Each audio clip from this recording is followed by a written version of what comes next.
built a mobile national switch, a kind of mobile banking ecosystem that the West hadn't, could not have built because of the legacy. So kind of a classic leapfrog.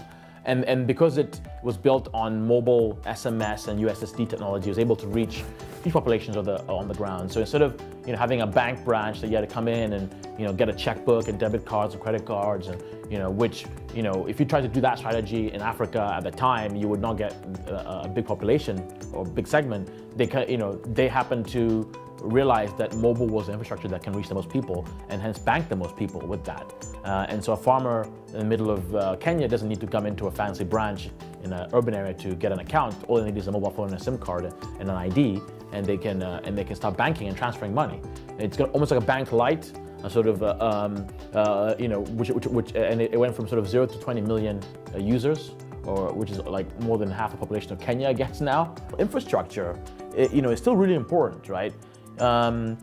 Just today in New York, I was able to go to Brooklyn and back and come up to Colombia and I'll go back, and I can achieve so much because you have good infrastructure. So we still are very behind on that. Whilst in Kenya, I'll be spent hours in traffic, right? So there's some problems that I still see that need to be fixed for Africa to catch up, because without power infrastructure, you're not going to go that far.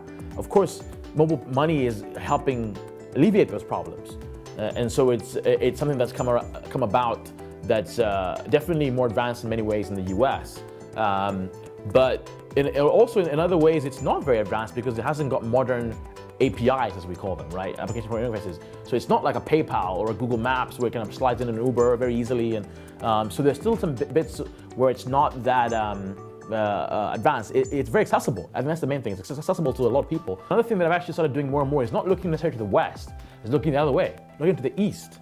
So people should be comparing M-Pesa to like an Alipay or a Paytm in India, and seeing how those are similar or not similar.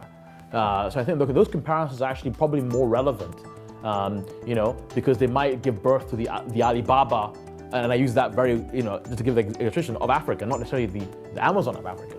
And which brings on to another trend where if you're a Western investor, you look at Amazon and go, oh, or eBay, I want to build that in Africa. I want to invest in that in Africa. So you look for that model, and maybe you persist in that model as an investor. But actually, you should be drawing more from other areas too, if you're going to really look at Africa and see, first of all, is there anything unique on the ground that we've not seen before anywhere in the world?